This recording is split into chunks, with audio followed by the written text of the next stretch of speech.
সত্যি বলেছে বাবা, তোমাদের মা আমাদের সকলকে ফাঁকি দিয়ে ওই স্বর্গে দামে চলে গেছে। বাবা আমি বিশ্বাস করি না, আমি মাকে ছাড়া যে একটা মুহূর্ত চলতে পারবো না বাবা। এ বাবা তোলা, আমি কাকে মা বলে ডাকবো? কেন? আমার মা আমার ডাকে সারা দিবি বাবা। আমি তো রয়েছি বাবা। মা গো তুমি কথা কও, মা গো কথা কও রে।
দুলালকে আমি কি দিয়ে সান্ত্বনা দেবো? বলো না লক্ষ্মী, বলো।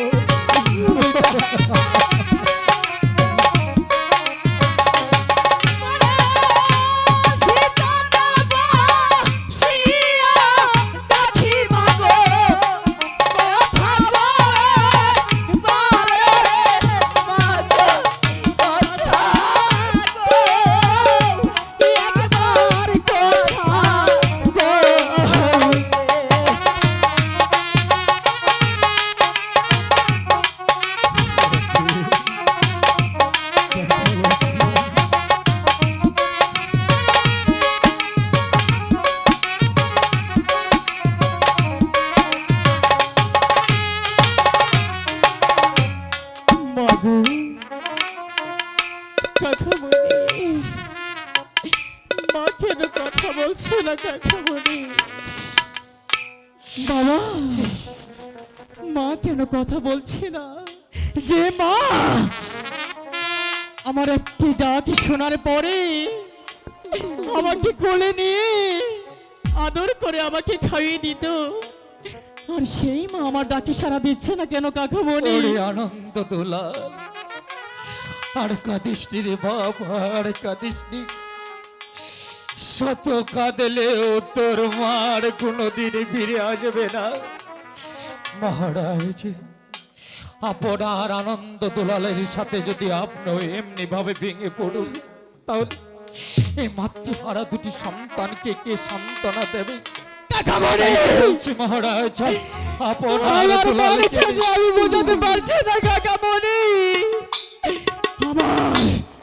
আমি যেদিকে তাকাচ্ছি শুধু খালি অন্ধকার অন্ধকার অন্ধকারই দেখতে পাচ্ছি কাকামণি।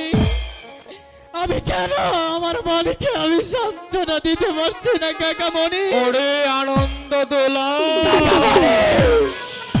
এমনি ভাবে একদিন সবাইকে এই পৃথিবী ছেড়ে চলে যেত।